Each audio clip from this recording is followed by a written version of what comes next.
From the 1930s, the Nazi regime diverted German science towards military ends. Laboratories went from researching to producing weapons, drugs, and control systems. Young engineers were recruited to design rockets, gases, and remote-controlled bombs. Companies like IG Farben manufactured synthetic plastics and toxic substances using prisoners as forced labor. Secret projects were promoted in bases like Peenemünde. Missiles, jet planes, and weapons that did not exist in other countries were built. Hitler believed that a single invention was enough to win. Meanwhile, the United States, the United Kingdom, and the USSR sought to keep these advances before they fell into rival hands. Entire laboratories were emptied, and Nazi scientists went to work for the victorious powers. But if so much technical power was concentrated in a single regime, why did they not manage to convert it into real victory? In Berlin, during the 1930s, talented young people found a place in state technical centers. One of those sites was the PTR, something like the German counterpart of the United Kingdom's physics laboratory. In its optics section, a young man supported by Lisa Meitner, who had introduced him to Otto Hahn, began to work. Hahn, with his particular humor, played distorted melodies and asked if that was music. The new technician focused on atomic spectroscopy and on measuring light with a new scale. He tried things again and again, although few worked. He insisted because that was how one learned.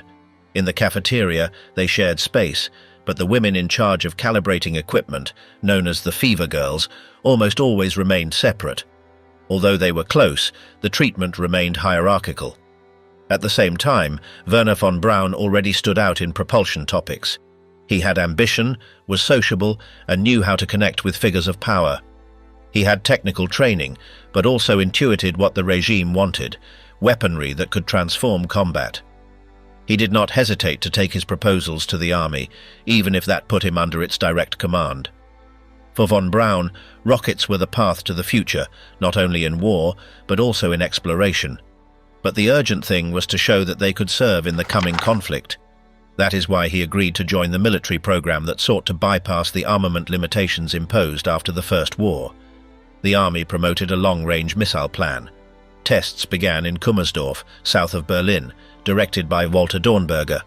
Von Braun joined the team with his knowledge of aerodynamics and fuels. The initial tests were basic but promising. The commanders did not want ideas, they asked for results, missiles that would fly far and hit the target. Von Braun, although he thought about space, focused on fulfilling the order. His group worked on models A1, A2, and A3, each more advanced.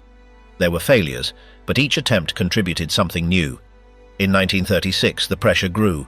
Germany was accelerating rearmament, and a larger and safer place was needed to continue the tests. Thus, Peenemünde was born, a hidden base on the Baltic Sea coast.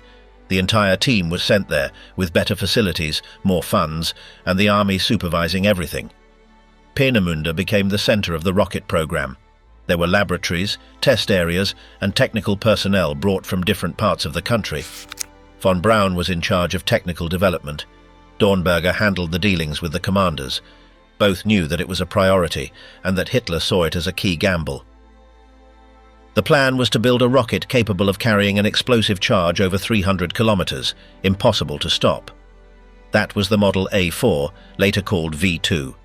Before it had been the fifth one, an unmanned aircraft with a pulse engine. The V2 was different, a ballistic missile, the first of its kind.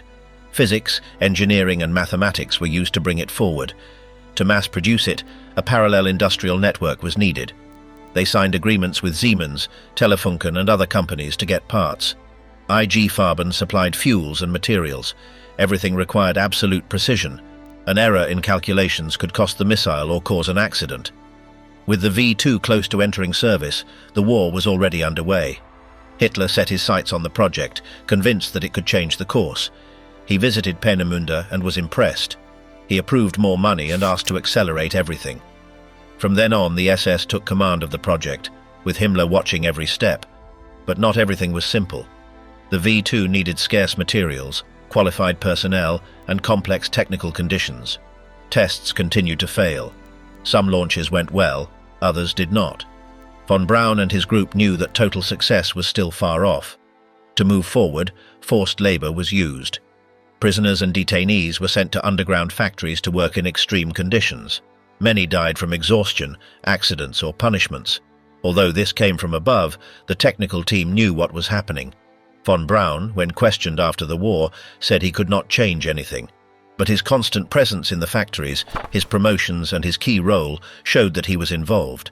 He knew what was happening and accepted those conditions to continue his work. In 1944, the V2 was launched against London. It reached its target and caused damage and deaths. But it did not change the conflict. Although it was a technical achievement, it did not alter the military balance.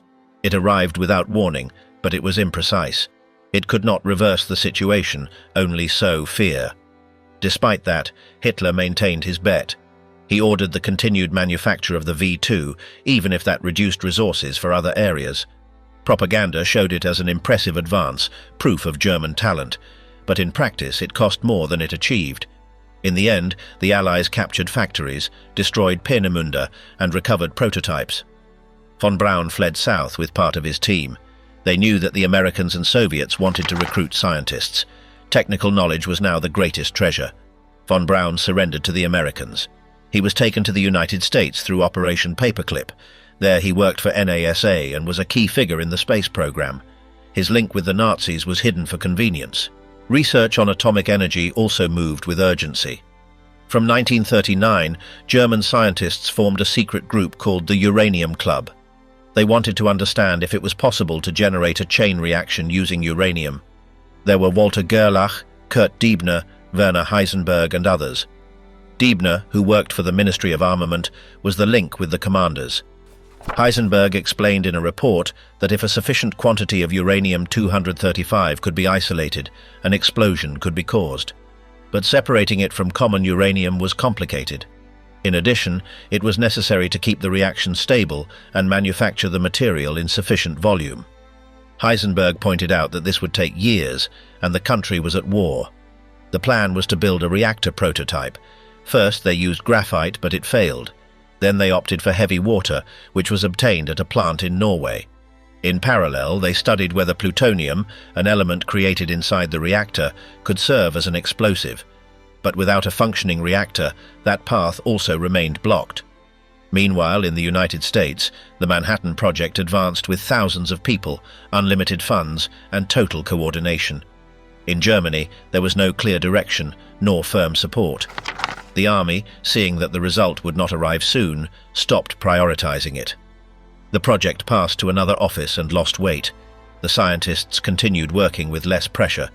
Some hoped to achieve at least one reactor to justify their work. In 1945, the Allies found an incomplete reactor in Haigerloch, poorly protected with no results. There was no bomb. The German physicists were taken to England, where they talked among themselves without knowing they were being recorded. They learned about Hiroshima and were shocked. Some felt relieved, others frustrated, but all agreed. With more support, perhaps they would have succeeded. As the regime weakened, Hitler promoted the idea of miracle weapons. From 1942, there was talk of new inventions that could reverse the situation. The V1 was one of them, a flying bomb that hummed as it flew. It was simpler to manufacture than the V2, but less precise. Many times it failed or was shot down before impact. They also designed the V3 cannon, intended to fire at long range with several charges along the tube. They sought to attack London from France without rockets. Installations were built, but they were not used. They were destroyed before entering service. Another visible project was the Me-262 jet aircraft, faster than any Allied fighter. But technical problems, delays, and poor tactical use prevented it from making a difference. Strange models were also tested, such as the Horton Ho 229, with a wing shape and design intended to evade radars. It did not go beyond a prototype. At sea, the Type 21 submarines incorporated electrical improvements and greater autonomy underwater, but they arrived late. Only a few entered combat. Bombings, sabotages, and lack of parts limited production. Hitler insisted that some invention would change everything. There was talk of intercontinental missiles like the A9A10, capable of reaching the United States. But these were ideas on paper. There were also plans for suborbital planes and weapons based on sound, energy, or electromagnetism. Some had a real basis, others were fantasy. But resources were still allocated to them as if they were viable. Engineers worked under constant pressure. The technical environment became disorganized. Delays were hidden. The impossible was promised. Some projects consumed enormous amounts of materials and people. Thousands of prisoners were used to build factories in tunnels, as in Dora Mittelbau. The conditions were deadly. The regime sold these weapons as proof of German genius, but the reality was different. Many inventions did not go beyond models. Most were not used. Propaganda hid failures, exaggerated achievements, invented advances. The Allies, for their part, sought information. They sent spies, recovered blueprints, analyzed remains. Operations like Alsos were responsible for intercepting scientists and technology before the Soviets. In areas like Nordhausen, they found models, equipment, and documents. They took scientists to work on their own programs. In the United States and the Soviet Union, part of the future's technical development began there. Science in the Third Reich was not free. It served a regime that did not seek to understand, only to win. What did not work was discarded. What seemed useful was exploited to the limit. The priority was not to discover, it was to obey. Knowledge was used to kill, to watch, to destroy. There was no interest in forming new minds. Obedient technicians were sought. Laboratories became weapons factories. Universities, ideological filters. What was not useful was eliminated. What was accelerated regardless of the consequences. That was the deal that power made with science. From the beginning of the conflict, the German army combined applied science, modern mechanics, and military tactics with great precision. This gave birth to the blitzkrieg tactic, which consisted of moving quickly over enemy terrain before they could respond. This strategy depended on fast tanks, coordinated planes, and direct communication between mobile units. German armored vehicles were the result of years of secret work, initiated after the First War. Although the peace treaty prohibited their manufacture, German engineers continued to develop them abroad. When the Nazis took power, those models were ready. The Panzer III and the Panzer IV were key in the initial campaigns. They were agile, well-armed and resistant. Later appeared the Tiger and Panther, heavier, better protected, and with the ability to destroy enemies from afar. But these new tanks also needed more fuel, specific spare parts, and well-trained soldiers. Despite their power, they could not be built in sufficient numbers to cover losses. On the Eastern Front, the Soviets used the T-34, fast, strong, and easy to manufacture. Germany responded by increasing the weight and complexity of its tanks. That complicated logistics. Reinforced bridges, special trailers, and powerful engines were needed. Artillery was also fundamental. Cannons, howitzers, and anti-tank pieces were used throughout the front. One of the most effective was the 88mm cannon. Although it was designed against planes, it proved lethal against tanks. It was key in North Africa and Russia for its ability to penetrate armor. The regime did not only bet on conventional weapons, it also promoted more extreme projects. The Gustav cannon, known as Dora, was a monster manufactured by Krupp. It measured almost 50 meters and fired 7-ton projectiles.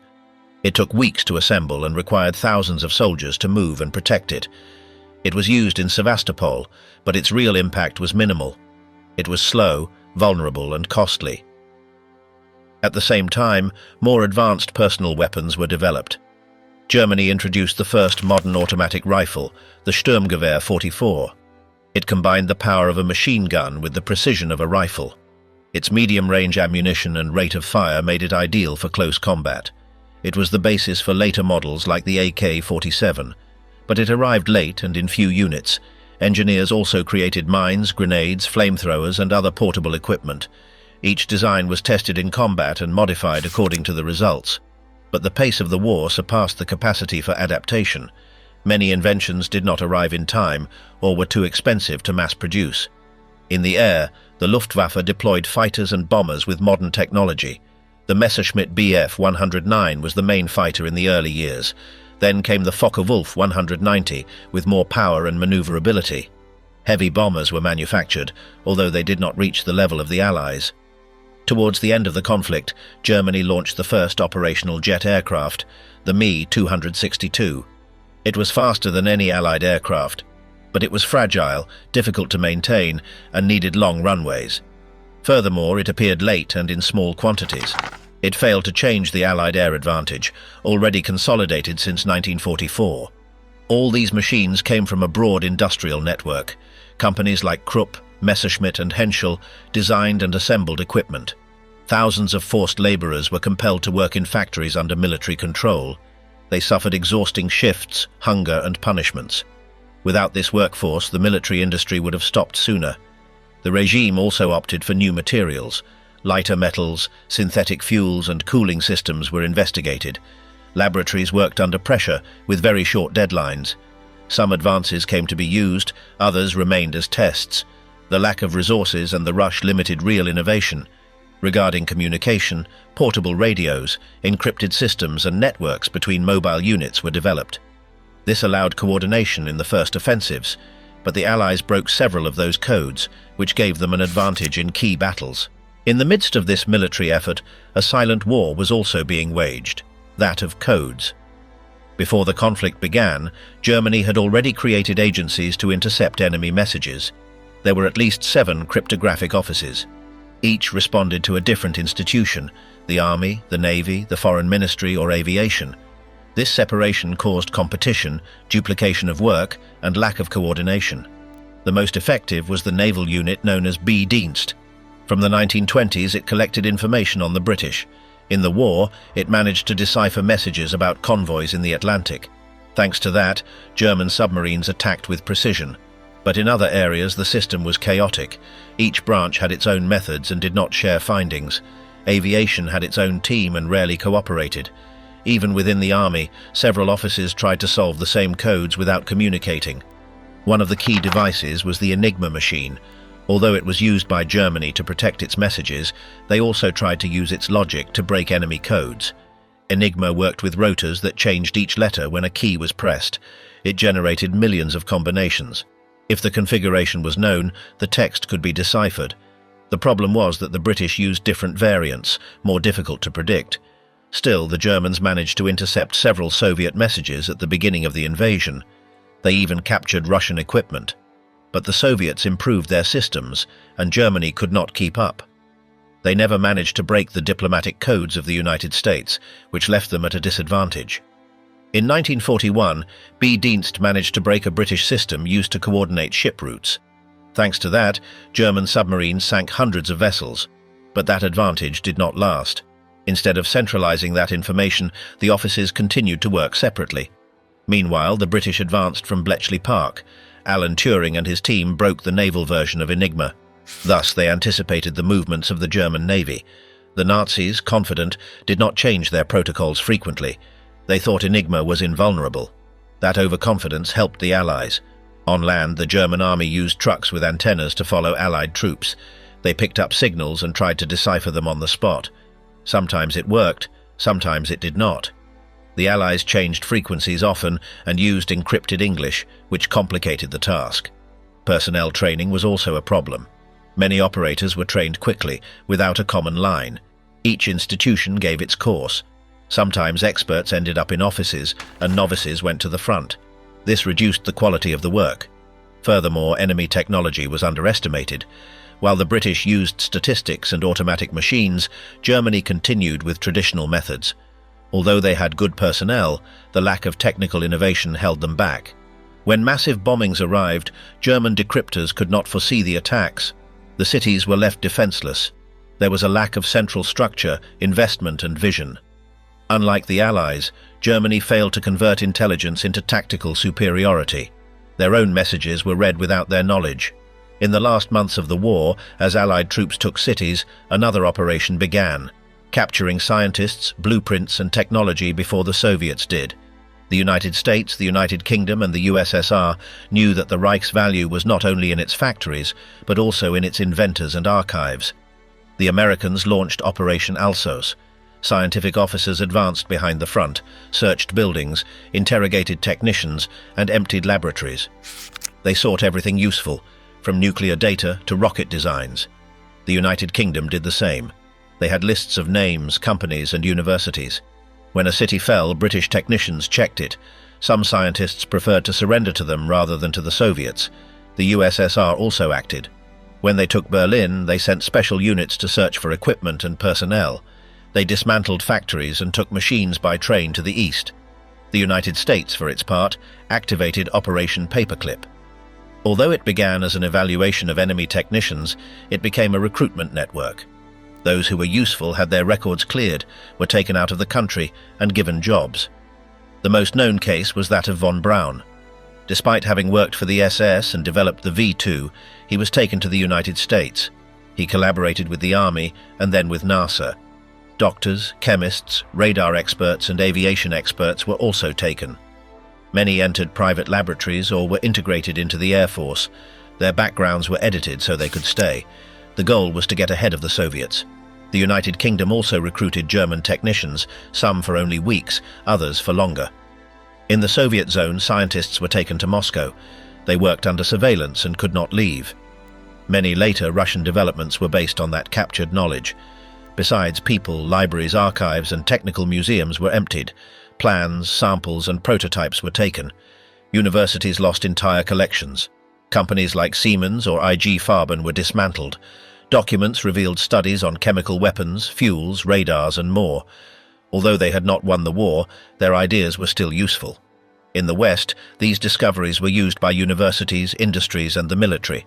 Some patents were registered under new names. In the USSR, they were integrated into their military plans. What Germany could not complete, others finished. The spoils were technical, but also human. Some scientists were rejected, others forgotten. Many continued working. Their past remained hidden. What mattered was what they knew, not what they had done. One of the most active companies during the regime was exposed as the Allies dismantled factories, collected blueprints, and took away scientists, IG Farben. It was not a common company. It was formed by the union of chemical giants like Bayer, BASF, and Hoechst. From the 1920s, it developed products for the pharmaceutical, agricultural, and energy industries. During Nazism, its relationship with power became direct. It not only obtained contracts, but also participated in the technical planning of key projects for the regime. In the Peenemünde region near Auschwitz, IG Farben built an enormous plant to manufacture synthetic rubber and artificial fuels. They chose that location due to the proximity of the train and the availability of free labor. The workers were prisoners from the camp, forced to work in extreme conditions, without pay, with little food, and under SS control. Thousands died from exhaustion, punishments, or diseases. The company knew what was happening. It was not an isolated group of executives. Engineers, technicians, and laboratory managers were involved. The goal was to maintain production, regardless of the human cost. In addition to exploiting prisoners, IG Farben distributed chemical products used in the camps. The most known was Zyklon B, manufactured by another company controlled by them. Although it had been created as a pesticide, it was adapted as gas for extermination. IG Farben had direct involvement and knew what it was used for. After the war, 24 of its senior executives were tried in Nuremberg in a process separate from the main trial. There were production managers, chemists, and economists. All knew what was happening. Some had visited the factories and the camps. The evidence included internal minutes where the use of prisoners was openly discussed as if they were tools. Their performance, their wear and tear, and when it was necessary to replace them were discussed. Contracts signed between the company and the SS were also found, with fixed payments for each worker. One of the most known defendants was Fritz Termeer. He directed the industrial expansion of IG Farben and had direct information about the conditions in the Peenemünde plant. He was sentenced to 7 years, but was released early and returned to work in the chemical industry. Other defendants received minor sentences or were acquitted. Many returned to important positions after the war. The case of IG Farben showed that science was not only used to make weapons, but also to sustain a system of exploitation and extermination. It was not about advances for military purposes, but about technology applied to control and elimination. The company not only manufactured products, but also conducted medical tests in the camps. Drugs, vaccines, and experimental treatments were used on prisoners. The results were analyzed and shared between departments. In many cases, the effects were serious or fatal. Within Auschwitz, IG Farben had its own laboratories. From there, the quality of compounds was controlled, resistance tests were carried out, and side effects were evaluated. Collaboration with the SS was constant. They didn't limit themselves to selling products. They participated as technical partners. In that context, science ceased to be a neutral tool. It became part of the apparatus of repression. The impact of IG Farben was also industrial. When natural resources began to run scarce, its technology allowed the continued manufacture of synthetic fuels, plastics, and metals. Their work was key to maintaining the war effort, but they also helped organize the camps, calculate the use of slave labor, and optimize internal processes. Scientific methods were applied to decide how best to use the detainees. After the war, IG Farben was dismantled. Its assets were distributed among the original companies, which returned to the market with new names. Bayer resumed operations as an independent company. Many of its former executives maintained ties with the regime. Although some faced charges, most continued working without consequences. The history of IG Farben marked a key point. Modern science can be used for absolute control if it is not limited by clear ethical norms. Meanwhile, the Nazi regime tried to justify its crimes using medical terms. They said their decisions were based on scientific studies. They spoke of racial hygiene, genetic selection, biological cleansing. This served to disguise extermination policies with technical words. Universities were intervened. Jewish, communist, and opposition professors were expelled. Scientific publications were censored. Only ideas that coincided with the official ideology were allowed. Even in areas like physics, the regime promoted nationalist versions. Theories were rejected if they came from Jewish scientists, regardless of their real value. Figures like Einstein were dismissed solely because of their origin. Instead, researchers aligned with the party were supported, even if their proposals were outdated. The priority was not scientific truth, but obedience. Medicine was also controlled. Doctors were ordered to find ways to eliminate those considered useless. The mentally ill, people with disabilities, prisoners with hereditary diseases, methods of forced sterilization, euthanasia, and medical experiments were applied, all under the idea of protecting the health of the state. The value of a researcher did not depend on their knowledge, but on their usefulness. Hitler despised academics who spoke of theories without application. He only trusted engineers, technicians, or doctors who built concrete things or helped with his plans. That's why he supported those who made weapons, trains, or factories, and not those who wrote books or designed formulas. That vision marked the entire scientific policy of the regime. Many scientists fled Germany before it was too late. Others were forced to work for the state. Some adapted out of fear, others out of conviction. Laboratories ceased to be centers of free research. They became part of the military effort. Science became another tool of the system, not a space for discovery. What could not be used to dominate, monitor, or eliminate had no value. The case of IG Farben and the total control over science show how knowledge can be manipulated. It is not enough to have laboratories or studies. What is important is how they are used, to whom they report, and what is done with the results. Under Nazism, knowledge was separated from truth. It became pure obedience. And when that happens, science stops protecting lives and starts destroying them. When defeat seemed inevitable, the regime opted for ideas beyond all technical limits. They believed that a single new weapon was enough to halt the enemy's advance. Proposals began to emerge that were not based on real calculations, but on unfounded expectations. Many of these projects did not get past paper or barely reached a model. One of the most known was the Landkreuzer P-1000. It was a colossal tank design weighing over 1,000 tons, with several turrets and the capacity to destroy entire fortifications. Its size made it impossible to move by road or bridge. It could not turn quickly or hide. Even so, the project received initial support, and complete plans were developed. No prototype was ever manufactured.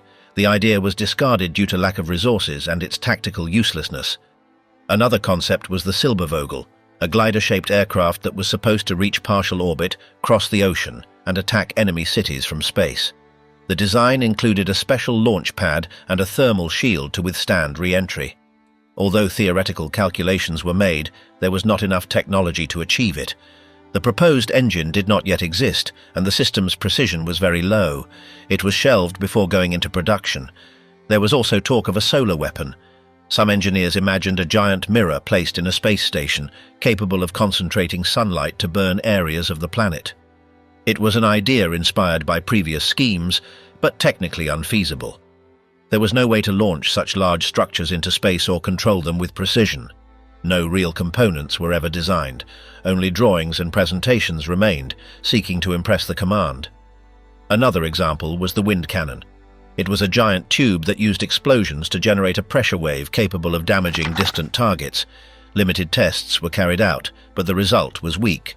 The wave did not have enough force or range. The construction of the weapon took up a lot of space, and its maintenance was costly. It was abandoned after the first trials. The sonic weapon was another attempt. The intention was that a high-power loudspeaker system could cause disorientation, nausea, or loss of consciousness. Tests were carried out with animals and prisoner soldiers. The results were not conclusive. The energy needed to cause real effects was very high. The system was difficult to move and vulnerable to bombings. It never reached the front. In parallel, ideas such as the giant attack submarine, the long-range manned torpedo, or intelligent mines with acoustic sensors were presented. Some passed to the prototype phase but did not prove effective. Most required materials that were already scarce, or equipment that did not exist. Internal reports exaggerated capabilities to avoid losing budget. The regime also supported pseudoscientific theories. Some circles promoted the use of free energy, invisible rays, or devices that altered gravity. Groups close to the party tried to create machines that violated the basic laws of physics. These proposals were accepted as long as they were presented as quick solutions. Verifiable results were not demanded, only promises. The High Command couldn't tell the difference between real projects and fantasies. Many generals lacked technical training. Decisions were made based on intuition or ideological alignment. If an idea sounded spectacular, it got support. If an engineer questioned something, they could be accused of sabotage. This led to backing baseless proposals, while useful projects were sidelined.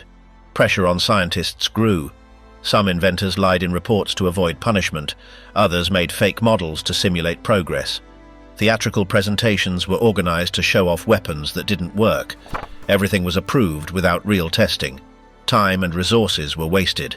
Tunnels, platforms, and entire laboratories were built for ideas with no practical application. They even planned the construction of mobile fortresses, armed floating structures, and airborne defense platforms suspended by balloons. Logic didn't matter. The important thing was to maintain the illusion that a solution was near. They avoided accepting that the war was already lost. The conventional weapons kept deteriorating. Spare parts were scarce, fuel was running out, and soldiers weren't getting enough equipment. Despite this, the command kept funding projects like the giant 1,000mm mortar, which only fired one projectile and took several days to prepare. It was impractical, slow, and easy to locate. It was never used successfully. The missile program continued to grow on an unstable foundation. Despite previous failures, new rockets with greater range were promised. The blueprints became increasingly ambitious, but the engineers no longer believed in them. Many knew there wouldn't be time to finish them or resources to produce them. They were only presented to Hitler as symbols of technological resistance. Propaganda showcased these inventions as signs of strength. Drawings, diagrams, and imposing names were published. The Wunderwaffen became empty promises repeated in speeches and posters. Each was touted as the ultimate weapon. But on the front lines, nothing changed. The Allies kept advancing, and the situation worsened. With the collapse of the regime, these projects were abandoned. The Allies found empty rooms, incomplete tubes, loose parts, and unfinished blueprints. Many of the supposed inventions never left the drawing board. Others were just illusions. Some scientists were interrogated but couldn't prove their weapons worked. In retrospect, these projects weren't just a waste. They reflect how a system can lose touch with reality. When everything is driven by ideology, science stops looking for solutions and becomes an act of obedience. The impossible weapons weren't a product of overflowing creativity, but of desperate dead ends. The Nazis believed that one invention would solve everything, that all it took was finding the missing piece to reverse the disaster. But wars aren't won with drawings. They're won with logistics, strategy, and adaptation. And that's exactly what the regime had lost. How is it that with so many resources, so many brilliant minds, and so many projects, none of it changed the outcome? Because they no longer sought to understand the world, they only wanted to impose their will on it. And against that, no blueprint worked.